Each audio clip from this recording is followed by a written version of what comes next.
Friends, నా saving money చూపిస్తారండి. ఇది వచ్చి నేను జనవరి నుంచి ఇప్పుడు దాకా దాచిపెట్టుకున్న సేవింగ్ మనీ అండి. ఏంటి తిరుపతి ఉండిలోంచి మా చిల్లరంతా వేసుకొచ్చేసావా ఏందనుకుంటున్నా?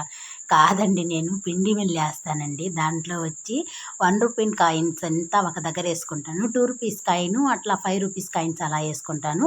కానీ కొంచెం డబ్బులు కూడా వేసి పెట్టుకుంటానండి. డబ్బులంతా ఒక ఉండీలో వేసి పెట్టుకుంటాను. చూడండి, ఇవంతా లెక్కేసాను నేను. ఇవన్నీ ₹2 కాయిన్స్ అండి. ఇది వచ్చి ₹1 కాయిన్స్ వచ్చి ₹1 కాయిన్స్ వచ్చి 500 ఉన్నాయి. ₹2 కాయిన్స్ వచ్చి 800 ఉన్నాయి. ఇప్పుడు చూడండి, ఇది వచ్చి మామూలుగా డబ్బులు ఉంటుంది కదా, కాగితాలన్నీ ఈ ఉండీలో వేసుకుంటాను. చూడండి, ఇవి ఎంత ఉంటుందో ఒకసారి గెస్ట్ చేయండి, చూద్దాము. నాకు లాస్ట్ వీడియోలో చెప్పాం కదండి, నాకు రైస్ మిల్ ఉండింది.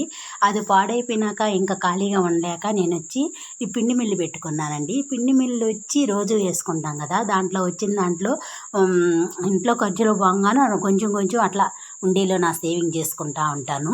ఇట్లా కాయిన్స్ అంతా ఒక దగ్గర, ఇలా మనీ అంతా ఒక దగ్గర సేవింగ్ చేసుకుంటాను. ఇలా 6 మంత్స్కి ఒకసారి తీసుకొని దాంతో ఏం చేస్తాను ఇంకొక వీడియోలో చూపిస్తాను. ఏం చేయనండి, గోల్డ్ అయితేనే కొనుక్కుంటాను. ఎంత వచ్చిందని కొనేస్తావో అని అనుకుంటారా? ఏదో దానికి వచ్చినంతే కొనుక్కుంటానండి.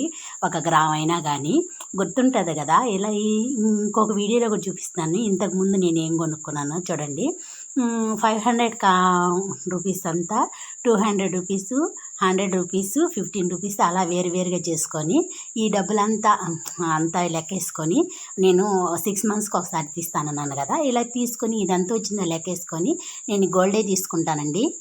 ఇంట్లో ఖర్చులు పోగా మిగిలిన డబ్బులు ఇది నా సేవింగ్ మనీ. ఇది పిండికి వాటికి వచ్చిన డబ్బులేనండి. రైస్ మిల్ గాన బాగా అయిపోతే ఇంకా బాగా వస్తుంది, కానీ రైస్ మిల్ ఇంకా కొంచెం పెండింగ్